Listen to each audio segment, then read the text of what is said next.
Okay, well, welcome to the Calvary Chapel Salmon podcast. We're so glad that you are joining with us today. Today, Hagen and I, we've been journeying through our New Believer series, and we've talked about a lot of really good stuff, and we've actually talked about the Bible before. Yes, but today we're going to talk about the Bible again, but kind of in a different way, Hagen. Yeah, we're slowly coming to an end of this New Believer series, probably a couple more weeks of it, a couple more podcasts, a couple more episodes. And today we're going to talk about the Bible, but we're going to talk about the Bible zoomed out, if you will. We're going to look at the overview of the books of the Bible and kind of what they mean and what they're about. Because a lot of people approach this book as just like a fortune cookie, like a magic 8-ball. Like it just has this strange, random spiritual wisdom throughout it. And I can just kind of like grab something and just like apply it to my life, not understanding that there's a context, that there's a history that's taking place, that there's a storyline that starts in Genesis and goes all the way to the end, to the book of Revelation. And so today our goal is to not do all 66 books of the Bible. That would be foolish. I don't know why we think we would do that in one podcast. So we'll just do a few. We're just going to do probably 5. The first five. And these first 5, they're called the books of Moses. They're called the Torah. They're called the Pentateuch, penta meaning 5. And they're the books written by Moses. And the first book of the Pentateuch is Genesis. The book of Genesis. And Genesis means beginnings. It's the book of beginnings. And in it, we see the beginning of everything.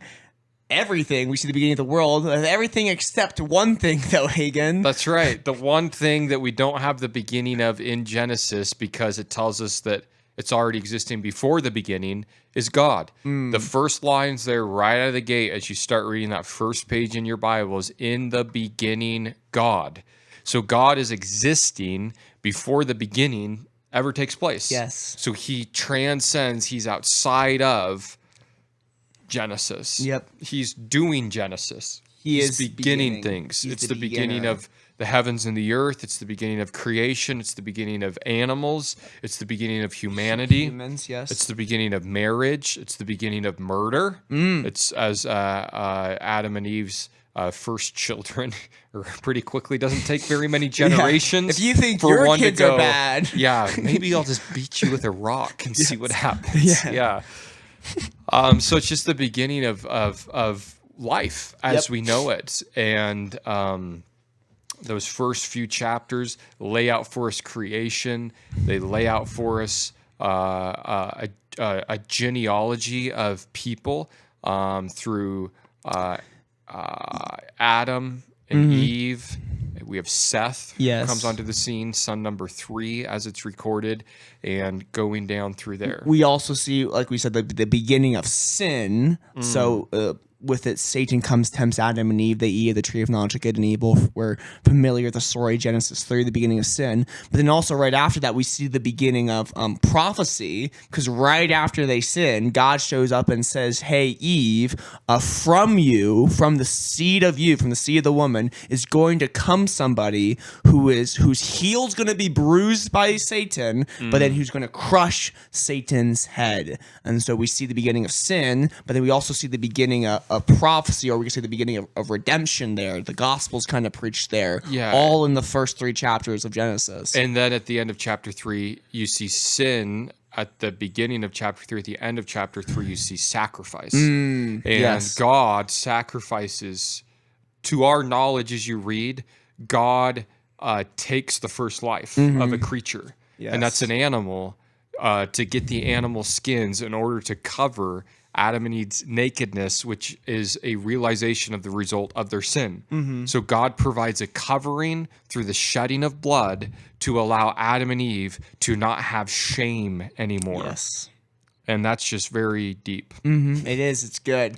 So Adam and Eve, they're kicked out of the Garden of Eden, and that's a whole other thing there. But then they had their kids, Cain and Abel. Cain kills Abel because And this ties into what you just said. Abel, he offers the flock. He offers lambs like God wanted them to. Something needs to die for my sin. There needs to be blood for my sin.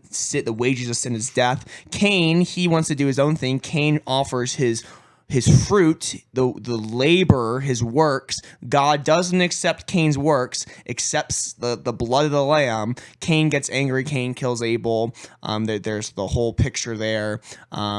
And then they go on. They have a bunch more kids, and I don't know the exact details, but something that's easy to overlook is there early on. These people are living hundreds of years. Yes, like it's not like Adam and Eve lived to be 80 years old. Nope. They're living literally hundreds of years, and I forget 930 for Adam. I'm pretty sure. Yeah, I mean, and the oldest one there in Genesis 4 or 5 of Methuselah is 969. Yes. So that's the oldest recorded there. So these people are living a really long time because they don't have any MSGs around. No red dye 40s. No red dye number 40, no yellow dye number 12, or whatever the case is. But Robert F. Keyes Jr. is going to get us back on track with that. So we're looking forward to how that's going to happen. And that one lady who shot her dog is also going to be in there, right? From North Dakota or South Dakota. I think it's South Dakota, yeah. I forget her name, but she'll make sure, yeah. Yeah, she's part of Trump's place as well. But yeah, the Earth gets populated quickly because there's a lot of time, and as you're reading, you don't quite pick up on that unless you're aware of it. That it's easy for millions of people to come onto the scene rather quickly. Yeah. Yeah, because Adam and Eve, they lived for close to 1,000 years, and if you just have one kid every 2 years or 3 years, which isn't that crazy, sure, right? Honestly, not crazy. Then by the end of 1,000 years, you have 400, 500 kids. Yeah, and those 500 kids, they all have 500 kids, and then 4 generations later, you're up to lot. 8 billion. Yeah, you're up to the population of the Earth now. But these kids, they're not all behaving. They're actually getting into some trouble, some mischief. There's violence, and so when we come to Genesis chapter 6. Some weird, interesting stuff happens as far as the sons of men intermingling with the sons of God. Sorry, the sons of God intermingling with the daughters of men. Some interesting stuff there. My idea is that Satan knows that from the seed of the woman's going to come the Messiah, because that's Genesis 3:16. Sorry, Genesis 3:18. That's what it says there. And so Satan now is trying to pollute the gene pool, and we can talk more about that later. But anyways, the world gets wickeder and wickeder, gets worse and worse, and then God sends the flood. That's right. But before he sends the flood, he actually warns a guy named Noah. Yep. And he looks at Noah, and it tells us there in Genesis that Noah finds grace in the eyes of the Lord. And that's where we see the first time the word grace, the genesis of the word grace, the first time the word grace is used. As God's getting ready to judge and destroy humanity that's become so corrupt, Noah and his family find grace in God's eyes, and God's going to spare them, God's going to rescue them, and God's going to redeem them and restart humanity through Noah and his family. Yes. And how God saves them is they have Noah build an ark, this large boat, and the idea is if you're in the ark, you're safe from God's wrath. You're safe from the wrath of God being poured out on the earth. If you're not in the ark, you're not safe. And in 1 Peter, Peter tells us that this ark, it's a picture for us of Jesus, and this kind of ties into something that you might have said recently. But in the Bible, prophecy is often patterns. Prophecy is pictures, and so in this we see this picture of God's wrath coming. If you're in the ark, you're safe. If you're not in the ark, you're safe. It's this little mini story, but it's also the same story of this large story of Jesus Christ. And so again and again in the Bible, we see these little stories of God's wrath coming, but you can be safe through this, and this is a picture of Jesus. If you're in it, you're safe. If you're not in it, you're not safe. And again, we see like this story of God's wrath, but redemption and salvation, and we see the pattern throughout the entire Old Testament. So that's Genesis 6, and then they get off the ark. Some more interesting stuff happens with Noah and his sons, but then the population boom happens again from these 8 people. God tells Noah and his kids, hey, I want you to spread out. I want you to go over and cover the whole earth. But they don't exactly listen. And this interesting... Instead of spreading out, they pile up, right? Yes. They pile up into cities, and God doesn't like cities. Cities are where bad things happen. Kind of a liberal mindset can happen in cities. And this guy, Nimrod, he kind of heads up this operation, and it's Operation Babylon, or Operation Babel. And in Babel, they're going to build a tower to the heavens. And they're doing that to, they say, make a name for ourselves. To say, we are God, we are awesome. And God doesn't like that too much. That's right. So to distribute them, disturb could be a word. Just spread them out. What does he do? He makes some of them speak Chinese, makes some of them speak Spanish, makes some of them speak, I don't know, another language, African. He confuses their languages. Maybe some of them even sound like they're from the East Coast. Yeah, that was good. That was really good. So he kind of gives them all these different languages. They can't communicate. They spread out. And so God stops them from building the Tower of Babel. But there in Genesis 11, we have the foundation to understanding this tension that's going to exist from that moment onward. And the Tower of Babel, the idea of Babylon, is a picturesque of man's system. And then you have God over here doing his system. And Genesis 11, Tower of Babel, the birth of this Babylonian, this Babylon, this man-centered mindset, that goes all the way throughout history, throughout humanity. So much that when you get to the end of history, the end of humanity in the book of Revelation, we see in chapters 17, and 18, that Babylon gets destroyed. So man's system gets destroyed. Then you get to Revelation chapter 21, and God's system prevails, which is the New Jerusalem. The New Jerusalem comes down out of heaven, and it endures forever. So it's been said this way: the Bible is the tale of two cities, Babylon, Jerusalem. Babylon is man's system, Jerusalem is God's system. Babylon ultimately gets destroyed, Jerusalem's going to endure forever. And as you look in Genesis 11, and the mindsets of the people and their view towards the Lord and their view about themselves, it gives you the foundation of what the Babylon mindset is. And that mindset is man's mindset. And it's the same from Genesis 11 all the way to today.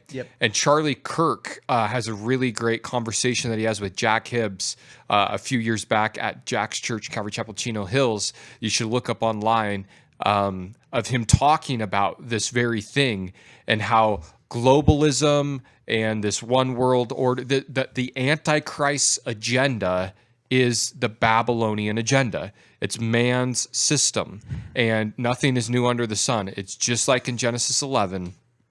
We see these big political players in our globe pushing for the same type of mindset and the same type of things to be accomplished.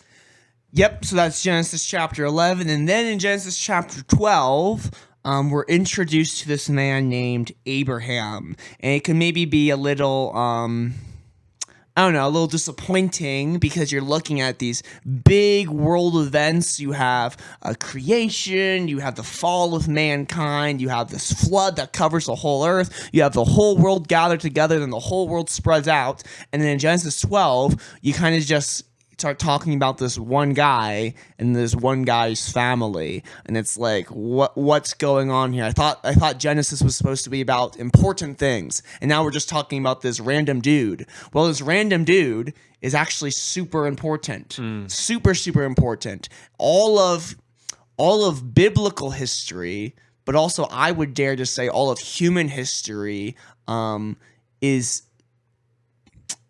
attached to, I want to say like leaning on, or is like the pinpoint of it all is this man. And not because this man's special. This man's just your normal guy. This man actually was probably an idol worshiper. But then God shows up and says, hey dude, if you leave your home in Ur of the Chaldees and go to the promised land, then I'm going to make my covenant with you. And in my covenant, I'm going to promise you these three things. One, you're going to get this land of Canaan. It's going to be your land. Two, you're going to have a whole bunch of kids, lots and lots of kids. You're going to become a great nation. And 3, in you, in your kids, in your descendant, in your seed, the whole earth is going to be blessed. God makes this covenant with this man for these 3 things. And so Abraham, he goes to the promised land. He travels there. And basically, the entire rest of the story of the Bible is just God doing what he said he was going to do. From Genesis to Revelation, Genesis 12 onward, it's just God making Abraham a great nation, giving Abraham this land, and then God blessing the whole world through this descendant of Abraham, who might just be Jesus Christ. So that kind of ties into that whole idea. And then we also see that in all of human history. It's just God working with being faithful to this man. And I like that because it's God just showing that he's a man of his word, that he's going to do what he said he was going to do. And if he promised these things to this random man living in the Middle East 4,000 years ago, then he's going to be faithful to his word today. God's keeping his promises. This promise that God made with Abraham is called a what? A covenant. Covenant. So we see these brought up throughout the Bible on occasion where God with a person or with peoples makes a covenant, an agreement, a deal, a promise with them. And as we get in even later on, we're going to talk about like later on down the road in some podcast series, we're going to devote some time talking about end times.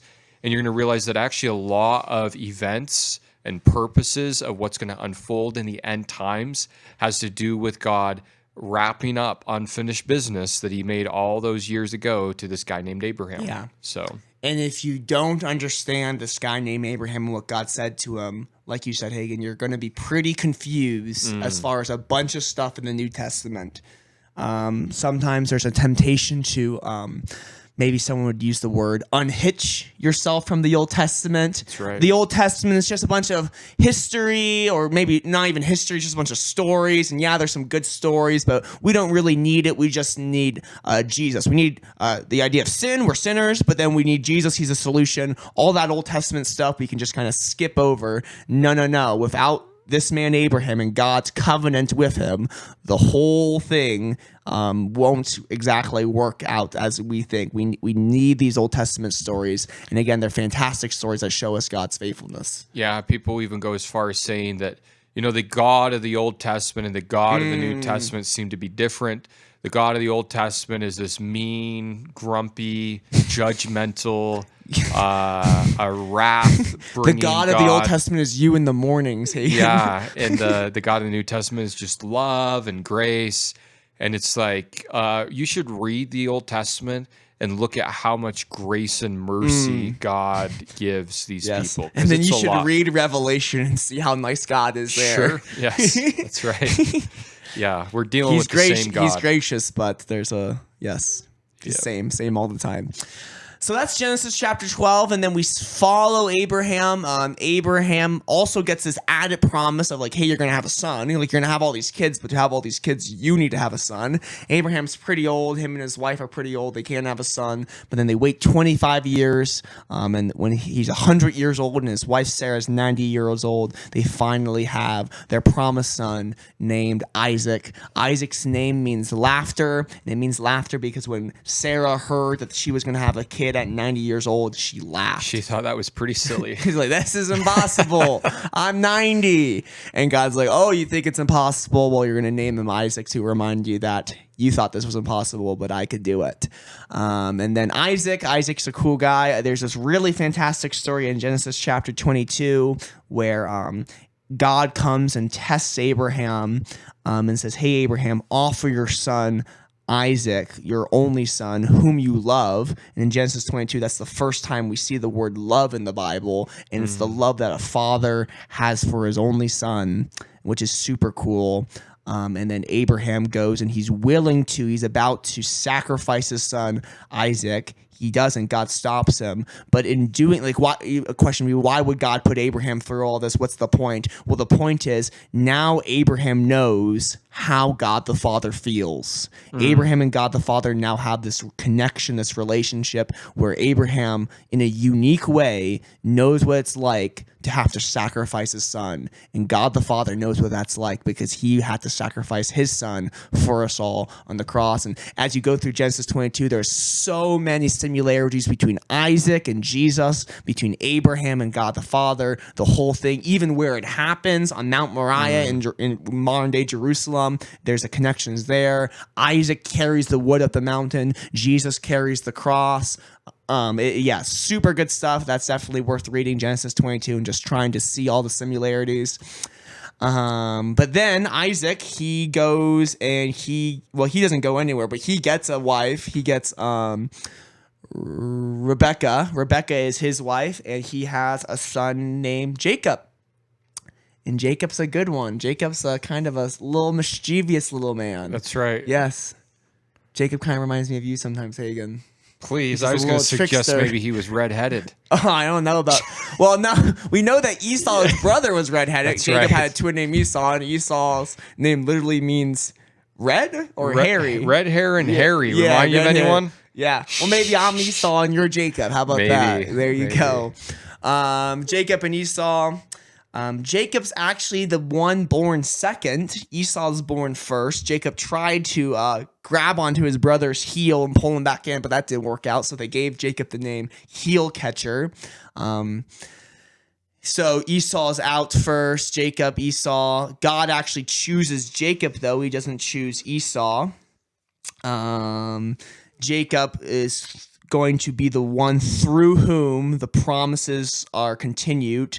God's going to have his covenant, have his deal with Abraham, but then also Isaac, but then it's going to go through Jacob, not through Esau, but through Jacob, and that's just up to God. God makes that choice.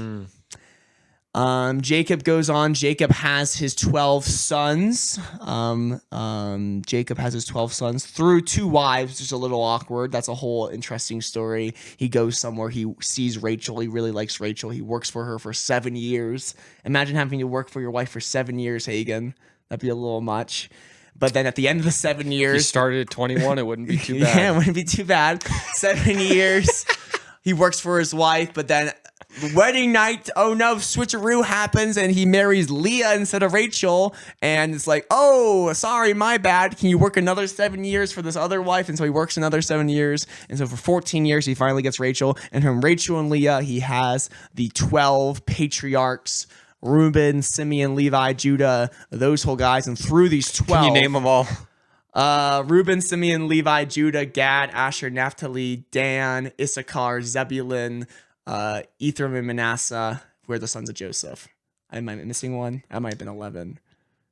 You did better than I thought. Okay. Good job. I might have been practicing this last night just in case you asked me this question. Just so I could show off. But Jacob's sons, well, let's back up a little bit. Jacob's name gets changed to what? Oh, yes. Israel. Israel. Which means governed by God or Prince of God. So Jacob, after this really interesting encounter that he has with the Lord, that Jordan would be a fan of, that involves wrestling. Yes. Which many people don't know this, but Jordan has a wrestling heart.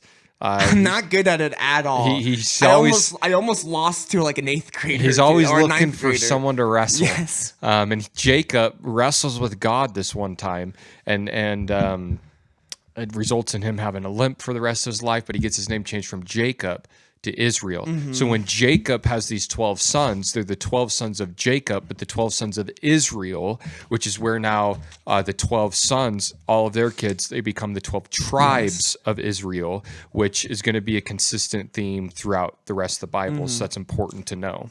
And one of those 12 sons is this guy named Joseph. Joey. He's Good old Joseph. He's the youngest I've one. never known a bad Joseph. Well, There are some bad Josephs out there.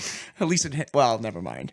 Anyways, Joseph, he's there, and Joseph, he's not liked by all his older brothers. He's the second to the youngest, but at the time of the story, he's the youngest. He's kind of the runt of the litter, and he kind of snitches on all his older brothers. His older brothers say, "This guy's a narc. We don't like him." Snitches get stitches. So they want to murder him, just like the streets of Philly, yeah, right? For sure, that's right. They want to murder him, and so they throw him into a pit, and they want to kill him. But Reuben, the oldest, he's a real nice guy, really, really compassionate. Plus, he makes a good sandwich. He does make a good sandwich. Reuben, the oldest, says, let's not kill him. Let's just sell him into slavery. What a nice man. And so the Egyptians come by, or not the Egyptians, but these wandering travelers come by. They sell Joseph as a slave, and then they bring him to Egypt. And so Joseph is now a slave in Egypt for many years. He works for this guy named Potiphar, but then Potiphar's wife kind of fancies Joseph and tries to sleep with Joseph. She's kind of crazy. A crazy woman gets Joseph thrown in jail. I don't know if any of our listeners can relate to that, but maybe you can. And so Joseph gets thrown in jail because of that whole fiasco. He did nothing wrong. He's in jail for many years, but eventually the king of Egypt, the Pharaoh, starts having some bad dreams. He starts not being able to sleep well. He has some weird dreams, and they're looking for an interpreter. And through other circumstances, Joseph had gotten a reputation of being quite the dream interpreter. And so Joseph comes and he's able to interpret Pharaoh's dreams. And so then Joseph, at that point, he's exalted to the right hand of Pharaoh. He's the second most powerful man in all of Egypt, or basically all of the world at that point. And then we see that backtrack over to Canaan. There's a famine going on. Joseph's brothers can't eat nothing, and so they go to Egypt because they hear that Egypt, that's where all the food is. They can't eat nothing, huh? They can't eat nothing. Yes. They're running out of food. They can't eat nothing. So they go to Egypt because that's where all the food is, because Joseph, he had interpreted the dream, which had given Pharaoh insight on how to prepare for the famine, so Egypt has food. Joseph's brothers come there. Joseph kind of plays this little fun game with them where he doesn't really tell them who he is at first. He kind of tricks them a little bit, but at the end, he reveals himself to be their long-lost brother, and he forgives them, he loves them, and they're reunited. And like we talked about in the beginning, this again is just a super cool pattern of Jesus Christ. Joseph, super similar to Jesus Christ. I believe there's like over 100 similarities that you could kind of go through and see. But the basic of it is Joseph, he's rejected by his Jewish brethren, rejected by them, forsaken, but then time passes, he comes back, and he's at the right hand of he's the second most powerful man, and he forgives and he restores. Jesus, obviously rejected by his Jewish brethren, crucified, but then he's coming back and he's at the right hand of the Father, and he is going to forgive the Jewish brethren and restore them. So we see the cool similarity there. But then that's Genesis, and that's kind of the last part of Genesis, and the story ends with Jacob, or Israel, and his 12 sons all moving down into Egypt. All seven, well, there's 70 of them, including some of their other kids, their grandsons and stuff. There's 70 of them, and they come down into Egypt. And that's where Genesis kind of closes off. And you think this should work out really good. Their older brother, Joey, is really tight with Pharaoh, has a great prominent position. They can hang out here till this famine is over, and they'll get to just go back to the promised land. But something ends up happening. Yep. A change of administration takes place. Yes. And the new administration doesn't recognize the value of Joseph and his family.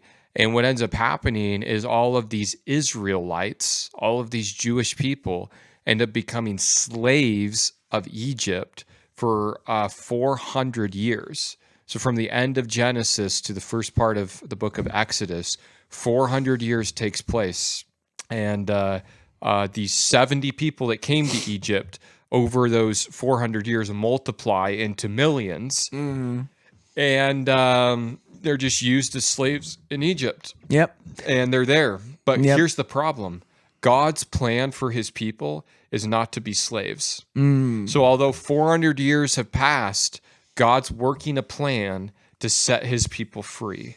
And God has a plan to use, as we see consistently throughout his word and then just in life. God uses some pretty interesting people. Yes. And there in the first part of Exodus, we're introduced to a baby who's going to play a prominent role throughout the rest of, well, a while. And his name is Little Moses. Little Mo, Moses himself. Yes. And what's the deal with him? Well, Moses, so at the time, Pharaoh was trying to kill a bunch of babies, and what kind of psychopath country leader would want to kill a bunch of babies? That's just weird. That would never happen today. That's right. But anyways, Pharaoh's trying to kill all the Jewish babies because the population boom's just too big. Moses' mom's not a fan of that, so she hides Moses, puts him in a little ark or a little basket and sends him down the Nile River in faith, and the crocodiles don't get Moses, and miraculously Pharaoh's daughter sees that cute little baby and scoops him up out of the water, and Moses' name means drawn out, so that's where he gets his name. He's drawn out of the Nile River, sees that he's cute. She's able to tell that this baby's a Jew, because the circumcision, she's able to tell that, but the baby's just too cute. He's like, oh, I don't want this Jew to die. He's just too cute, and so she decides to adopt him. And so then Moses grows up in the royal house. He grows up in the royal family, basically, for 40 years. For 40 years, he's this important person. He knows that he's a Jew, though. He knows that he has his brothers who are still enslaved. And he knows, actually, we learned this from Hebrews, and in Acts too, that God has this calling on his life to save the Jews, to set them free. However, Moses can do what sometimes we do when he gets a little bit ahead of God, and he tries to do things on his own. And so he sees one of the Egyptians abusing one of the Hebrew slaves, and he steps in and out of anger, out of wrath, murders the Egyptian. And then he buries the body in the sand. And there's the famous saying, he looks left, he looks right, but where does he not look, Hagen? Up. He does not look up. No, he doesn't look up. This way and he looked that way. Yep, but he did not look up. The Jewish you thought they're like, oh, the Jews are not going to accept me. I'm going to be the leader. I'm going to save them. But the Jews didn't like that. They were like, who do you think you are? Do you think you could be a leader over us? Are you going to kill us also? Like you killed that Egyptian. Moses is like, uh-oh, I thought nobody saw that. But apparently people did see that. And so then he left. He ran off to the land of Midian. And he spent 40 years there. And what's he doing for those 40 years? He's taking care of sheep. He's just shepherding on the backside of the desert. Yep. Kind of a humble gig. 40 years as the adopted grandson of Pharaoh in the palace, to now 40 years as a shepherd, not a real high-class calling. But what Mo doesn't realize is those 40 years is a preparation season. Yes. Because we would assume, at the end of these 40 years in the wilderness, here Moses, pushing 80, he's getting ready to retire. He's getting ready to hang up his hat and take off his boots and just kind of sail into the good old years until he dies. But God's got another set of 40 years for Moses, and this is going to be the most challenging of them all. Yes, they will be. And so Moses, he's just shepherding there in the wilderness, taking care of the sheep, and out of nowhere there in Genesis 3, what appears to him? Or in Exodus 3? A burning bush. And God bush. speaks to him through the burning bush. The angel of the Lord, Jesus, speaks to Moses through the burning bush and commissions him to go back to Egypt. Moses kind of complains, he kind of argues, but eventually God kind of gets him to go, takes care of all of his excuses that Moses has. So Moses goes, maybe not too willingly, but he goes, and he goes up to Pharaoh and says, hey, let my people go. Pharaoh's like, no way, I'm not doing that. I have all this free labor. Why would I do that? But then God sends, and over a stretch of time, probably over a stretch of a year, God sends these 10 plagues. And after each plague, Moses says, hey, let my people go. Pharaoh's like, no. So another plague comes until we reach the 10th plague. And what happens at this 10th plague? It is the death of the firstborn. So throughout all the land of Egypt, the firstborn male son is going to die. But God makes a way, God makes a provision for the angel of death to pass over his people. Oh. And what would God's people need to do in order to have the angel of death pass over them? They would need to take a lamb, And they would need to have the lamb actually live with them, which I thought was cute when I learned about that. And the lamb would become kind of part of the family. And then the night before the Passover, they would have to kill the lamb. And they would take some of the blood of the lamb and put it over their doorpost. And when the angel of death saw the blood of the lamb applied to the doorposts, it would pass over. God's people were spared. And so too in our lives, Jordan. What God's looking for is, has the blood of the lamb been applied to your life? If it has been, then you are passed over, you are redeemed, you are forgiven. And this is a big holiday in Judaism. It's a big imagery, big typology, big deal. Starts there in Exodus. Jesus is going to fulfill it. And Jesus dies on Passover. Yeah, which is a big deal. Communion is a fulfillment of Passover. All this is tied in with this pattern again, this prophecy, this repeating that's important to understand. But they do it so all of those firstborn Egyptians die, including Pharaoh's son. But all of the Israelites who applied the blood are spared. Pharaoh's so mad. You people need to get out of here now, type of a thing, and they begin to leave. And then he's so mad, he starts to pursue them, chase them. He chases them. God leads them to the Red Sea. The people start complaining and whining like, oh, God, you brought us out here to die. Now Pharaoh's going to kill us. Would have been better if we had just stayed as slaves. But then at the last moment, God parts the Red Sea, and Moses leads the children of Israel through the Red Sea. They get to the other side. Pharaoh's army goes in. Boom, waters come crashing down and consumes them. And now the children of Israel, they're on this journey to the promised land. They're out of Egypt, but they're in now the wilderness. And the wilderness is between Egypt and the promised land. And we could say maybe in Bible picturology or typology that Egypt is the world. It's who we are before Jesus. And the promised lands, some people say it's heaven, but we don't really exactly think it's heaven. It's the spirit-filled life, or it's the life that God has for us. And we see that in between Egypt and the promised land, there's this wilderness wandering. That's right. This is time where they're trying to get to the promised land, but they're on their way. They're on their way. How did they get out of Egypt? Through the water. Yes, that's beautiful imagery. But also, guess what the Lord did? He stepped into my Egypt. That's a good song. He took me by the hand. He marched me out in freedom. Where? Into the promised land. And I will not forget you. Nope. I'll sing of all you've done. And this wilderness journey actually probably shouldn't take too long. Thank you, Hagen.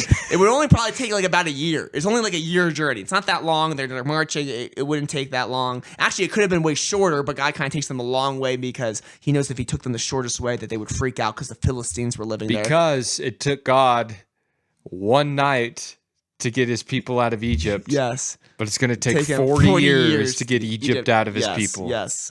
So these people, yes, that's very true. So they're going, these people, they're complaining, they're whining, so God takes care of them. They're thirsty, so God has Moses strike a rock and water comes out of the rock, and that's super cool. They're going, they're hungry, so God sends manna, literal bread comes down from heaven, so they're able to eat, so God just takes care of his people. They get to Mount Sinai, the Mount of God. God calls Moses up there.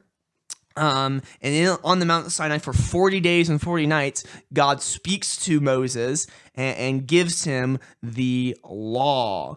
And so then Moses comes back down with the law, with the 10 commandments, and on also a bunch of other tablets, rules. Right? Yep, on these stone tablets, and also a bunch of other rules, but these 10 commandments. And when he comes back down, the people are worshiping a golden cow. Not going too good already. They're dancing around, worshiping this golden image. So Moses has to take care of that. He does all that. He gets rid of that. God actually kills a bunch of them who were still not listening. And then God's like, okay, we're going to enter this covenant with God. And so God and the children of Israel, they enter another covenant. They're already in that covenant with Abraham because they're Abraham's kids, but now they're going to have this other covenant. And this other covenant is the law, what we've referred to as the law. It's the law of Moses. And anytime you're reading the New Testament or reading the Old Testament, you hear the law. It's this law, the 10 commandments that you get from Mount Sinai. And with this law, you would have the 10 commandments. So you shall have no other God with me. You shall not make graven images. Kind of talking about that golden calf thing. Don't worship idols. Don't commit murder. Don't commit adultery. Sleep where you belong. Don't sleep with other people. That's an important one. But then also all these other laws come alongside that too, as far as the Sabbath. You're not allowed to eat all these things, including bacon. That one would be a hard one for me. All these weird, well, maybe weird for us, but clothing laws and stuff like that. And this law had the idea of, hey, you're my people and you're going to be different. You're going to be special. But the deal was, hey, children of Israel, follow these rules, follow all these laws, and I'll bless you. But if you don't follow these rules, I'll curse you. And so they're in this covenant relationship with God, where if obedience gets blessing, disobedience gets cursing, and that happens at Mount Sinai through Moses. And Moses is super, super cool. And Moses has a cool relationship with God, where Moses is able to kind of speak to God directly in many senses, or it literally says face to face in this cool way. And as a man speaks to his friend. Yeah, which is super cool. And Moses gives the children of Israel this covenant. And it's cool because in Deuteronomy, fast forwarding, God says, hey, I'm going to give you another prophet like Moses who's going to give you another covenant, this other deal. This other prophet like Moses who was able to have this direct connection with God would be Jesus Christ himself, who would then give us not the old covenant, but the new covenant. And that, again, it ties into this idea of the old covenant, the law that God gave Moses. The law is the old covenant, but another word for covenant would just be testament. And so we have the Old Testament, these 39 books, and they're relating to God's people under this law of Moses, under that. But in the New Testament, we have God's people not under the law of Moses, but under the new covenant that came through Jesus Christ. The New Testament and New Covenant, 27 books, New Testament, Old Covenant, Law of Moses, 39 books, Old Testament, Old Covenant stuff. So that happens at Mount Sinai. Golly, Hagen, they get also on Mount Sinai, they get all this stuff for the tabernacle, which is interesting. And the tabernacle was this tent. And what was the purpose of this tent, Hagen? It was going to be the place where God would meet with man. Yep, so Moses gets the instruction manual for how to build this tent, and that's basically Exodus 25, 26-ish, till the rest of the book is just how to build this tent, because God takes very seriously him living amongst his people. And this tabernacle we see is also a picture of heaven and God dwelling amongst us today. This tabernacle is also a picture of Jesus in a lot of cool ways. So the children of Israel, they build a tabernacle in the wilderness, and at the end of Exodus, the climax of Exodus is that God's presence comes down and dwells amongst his people. So God saved his people out of Egypt, and now God's dwelling amongst his people, and that leads us perfectly to Leviticus. Leviticus is the next book in that order. We have Genesis, Exodus, Leviticus, and Leviticus is basically it's the matters of the Levites. The Levites, they were one of the 12 tribes, and the Levites, they were the priests. Hagen, we could say that to be a priest, you would have to have Levi jeans. We would have to the say right that jeans. Wranglers wouldn't cut it. Nope, Yes. You would have to have Levi jeans. You have to be a Levi to be a priest. So you're a Levi priest. And the book of Leviticus is, okay, how to be a priest, the matters of the priest. It'd be basically like an instruction manual for your job as a priest. And the priest's job would to be to have the people be able to worship God and spend time with God and fellowship with God and commune with God. And the priest would have to offer all these different sacrifices, these 5 sacrifices. We learn about them in the beginning of Leviticus. And it's all about how God's people can be with God and commit themselves to God and in fellowship with God. And in all these sacrifices, when you read Leviticus, they all just scream, they all just shout of Jesus Christ. Because Jesus Christ, he is our high priest. We don't have these Levitical high priests anymore. We have Jesus Christ as our high priest. And through him, we're able to fellowship with God. We're able to be with God. We're able to be in his presence. And we're able to be cleansed from our sins. And there's the pictures back and forth of that. Hagen, sometimes when people read Leviticus, they don't like it. Yeah, it's easy to get bogged down because it's just a lot of take this animal, do this with it, offer it in this way. Take this animal, do this with it, offer it in this way. So it's easy as you're reading through the Bible, you get to Leviticus. There's not much of a storyline. It doesn't feel prevalent or pertinent. And it's easy to just want to kind of shrug it off and not see the value in it. But in all those sacrifices that God's laying out for his people, they're all picturing Jesus. Yes, they are. And he's fulfilling all of those. So that's the book of Leviticus. It's God's people. It's like God's people, they're saved. God's dwelling among them. But this is what God wants from his people. And a big part of Leviticus is holiness. God wants his people to be holy, different, not like everyone else. And we can see that in our life. I'm saved. I have God living amongst me. God wants me to be holy. God wants me to be different.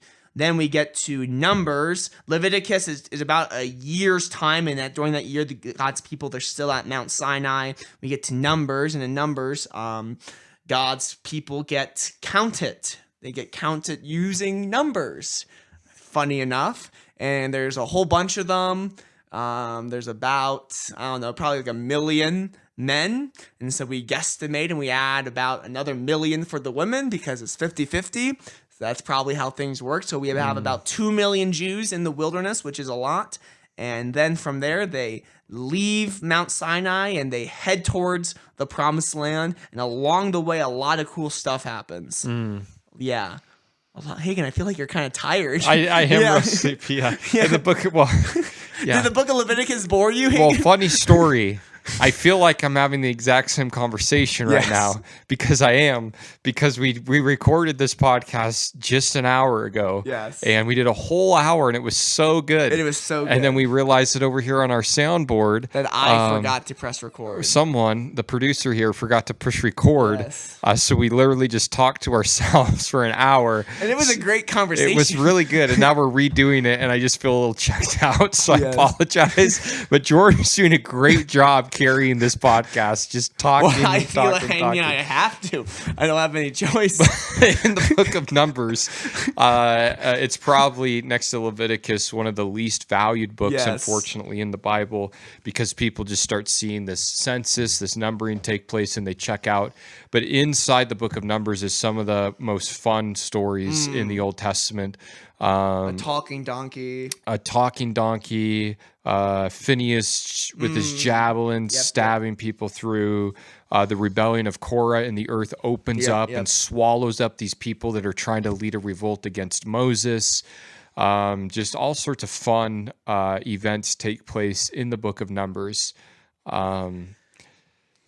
But there towards the end of the book of Numbers, we really see the story get to an important part, and that is that God's people have almost arrived. They've almost made it. They get to the edge of the wilderness. There's the Jordan River, and right on the other side of the Jordan River is the Promised Land. This is what we've been wandering for. This is what we came out of Egypt for. This is it. And all they need to do is possess it.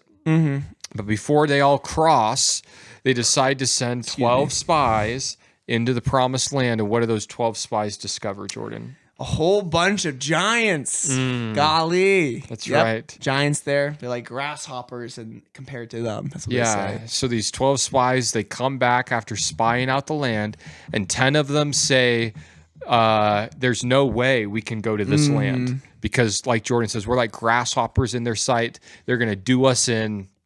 But 2 of those spies, Joshua and Caleb, said, oh, they're big. They're kind of big, but our God's bigger. And God said this, and we're going to believe what God has said, and not be intimidated by what we're seeing. So after this report, 10 people go in, we're donezo. 2 people go in, let's do this. Israel gets discouraged, and they believe the report of the 10 negative Nancys, the 10 bad report, these spies that come back not trusting God. And it causes them to doubt God's promise and faithfulness in their lives, and they think we should just turn around and go back to Egypt. And they almost voted themselves back into Egypt, and Moses going, no, we got to keep going. They go at large. The people say, we don't want to go into Yeah. the promised land. And they're going to stone Moses. Yeah, they're ready to kill him. We're going back to Egypt, and Moses, you don't want to, we're going to kill you. Yeah, we'll get some other leader to lead us. Yeah, we'll get some other leader. So that's democracy at its best right there. If only they had an electoral college, then the right, problems Jordan? would have been solved. Yes, Yeah, the electoral college would have fixed all of that. We love the electoral college on this podcast, don't we? Well, half of us do. Okay, yeah, that's half good. of us doesn't quite understand how it works still. So God's like, hey, God stops them from killing Moses and says, hey, you don't want my promised land. You don't want all that I have for you. You don't want the blessings of the promised land. Okay, you don't get it. You get to wander in the wilderness for 40 years. It should have only taken them a year to get from Egypt to the promised land they were about to enter in. But because of them not wanting it, because of their disobedience, they have to wander in the wilderness for 40 years until the entire generation that rejected God's offer dies off. Then their kids take it. Yeah. So what happens there that's pertinent for us is God's people say, we don't want God's promise. And God goes, okay, you're not going to get my promise. And he waits them out and they all die. Mm-hmm. Two of them, though, of that first generation who wanted God's promise, Joshua and Caleb, guess what they get? They get God's promise. They get God's promise. And that's true in our lives as well. You can have as much of what God has for you as you want. Mm-hmm. And if your unbelief and your doubt and your circumstances get in the way, then they will get in the way. But if you keep pressing in and believing God and taking steps of faith, you will be able to have all that God wants for you. Yes, you will. And so they wandered in the wilderness for 40 years. And then at the end of those 40 years, everyone's died. And Moses, the people, during that 40-year time, they complain again about water. And Moses, he gets really frustrated at them. And I know, Hagen, you can't relate to just getting frustrated at God's people when they're just being stupid and complaining. That's never happens. But Moses, he gets so frustrated, and God tells him, hey, Moses, the people want water. Go speak to that rock, and I'll send water out of the rock. Last time, hit the rock. This time, I want you to talk to it, just speak to it. Moses, he's so angry that he grabs his staff, the staff that part of the Red Sea, and he just starts going whack, whack, whack, and he whacks the rock, and God's mercy, water still comes out and the people get water. But then after that, God kind of says, hey, Moses, you want to come over here? And Moses is like, okay, God. And God pulls Moses off to the side and says, hey, Moses, I told you, speak to the rock. Don't whack the rock. And Moses is like, yeah, I know, but I got really angry. And God says, well, that was a big deal because that was a picture to me. That meant something to me. In the New Testament, we learn that this rock was Jesus, this rock that followed them in the wilderness and gave them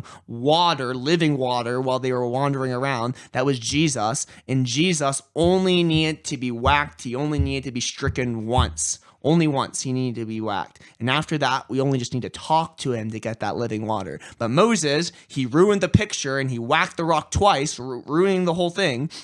And so now God's like, okay, Moses, you ruined my picture. And to show how big of a deal that is, you're not going to be allowed to enter the promised land. You've led the people this far, but you won't be able to enter. So Moses gets him to the border, and he gets told, you don't get to enter in. And Moses is one of those ones who were waiting on to die in order for them to cross over into the promised land. And although it's true that Moses messed up that picture of the water coming from the rock that pictures Jesus, in Moses' mess up, God paints another picture because Moses is the one that the law came through, and Moses represents the law. And the law is not able to get us to where God wants us to be. It takes someone else, it takes something else besides the law to get us there. That someone else, that something else we'll cover in the next podcast. Yes, you will. So stay tuned to find out what that is. But spoiler alert, you might be able to piece this together by finding out what book comes after the book of Deuteronomy. As far as not Moses who's able to lead God's people in, but someone else that God has been preparing up to lead his people into the place that God would have them be. Yep. And just so we're clear, Numbers gets them to the edge of the promised land. They're ready to re-enter. Deuteronomy. There's one whole nother book. Deuteronomy kind of gives Moses. Okay, I know. I thought we were in Deuteronomy. We're good. We're basically there. Deuteronomy is just kind of Moses. Just to be clear, it gets a little confused. No, but it's okay. It's okay. Yeah. Deuteronomy is just Moses giving them the recount. He's retelling the story of. And he's retelling a bunch of the laws too, to the next generation. All these kids, they were super young, or they probably weren't even born when they received the law. Their parents, they all died, and so now they're the next generation. And Moses is telling them the stories of God's faithfulness. Moses is telling them God's laws, and Moses is prepping them to enter into the promised land. And that's the book of Deuteronomy. Deuteronomy, there's a lot of review, and it's a book of remembrance or repeat. That's what the whole thing is. But there's a lot of really good stuff in there too, and it gets God's people, the next generation, ready to enter the promised land with this special somebody that we'll talk about next time. That's right. So the end of Deuteronomy, Moses overlooking the promised land, not able to enter in, and he ends up dying. Yep. He dies in the wilderness. Moses does. And when he dies, Jordan, what happens?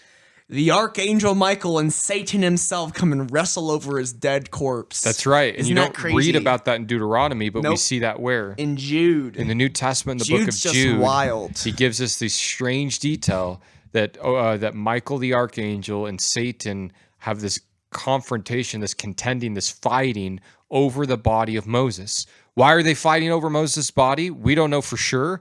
We can speculate that maybe Satan knows that Mo is going to be pertinent later on down the line, maybe as one of the two witnesses in the book of Revelation. I don't know, but there's this spiritual fight that's taking over Moses' physical body and kind of far out. It's super far out. Maybe he knew that if, is it true? Now I doubt my head. But like, we don't see Moses being buried. No. Like there's this thing I hear that God buried Moses. And the thing is that if the children of Israel could have kept Moses' bones, they would have, you know, And they would have made it into a weird thing. like worshipped it and did this weird thing. So maybe that's part of the drama there spiritually as Probably, well. yeah. Satan wants this body to be around to be a distraction for God's people. And that makes sense. I've never heard that before, but that makes sense. yeah. Yeah. So Well, that's Hagen, it. That's the first good, 5 books, yes. the books of Moses, the Torah, the Pentateuch it's called. And it's got us this far, all this point, except for kind of part of Deuteronomy as far as going back and telling, but actually the timeline has been chronological. So it's flowing from Genesis all the way on, and we're going to see that even more into the next episode. But you get to a point in the Old Testament where you get to the end of the chronology, and then these other books fit in earlier, and we'll kind of point that out as we we're go. in the history right now. Yep. Yeah. But that's the books of Moses. Thanks, guys, for watching. Just know that this is the second time me and Hagen have ended this hour-long podcast. But hey, it was Jordan worth did a it. good job in hour 2 of it. I'm glad he carried us along. No, Hagen, And, you did good too. Yeah, we covered a it lot was of good good. stuff. These first 5 books of Moses are a huge blessing. If you read them, if you just spent, I know we as Christians have high hopes, especially when we get to like the new year of wanting to read the Bible in a year, and I think that's a fine goal for people to have. But if you've tried that time and time again and failed, maybe try something smaller. Yeah. Maybe try reading, and this will sound almost too silly, but it's very doable. Just try reading the first 5 books of the Old Testament this next year. Just start today, and you will be blessed. By seeing the stories, by seeing the events, by watching God's faithfulness, by relating with how messed up the people are. It's just jam-packed with so much drama, love stories, murder, trickery, deception. I mean, if Netflix could get a hold of this, they'd make great series for sure. Good. Yep. And all us Christians would just gobble it up. That's right. We'd love it. Yes. Okay, well, that's that. Thanks for joining us. See you guys later. Bye-bye. Have a good day.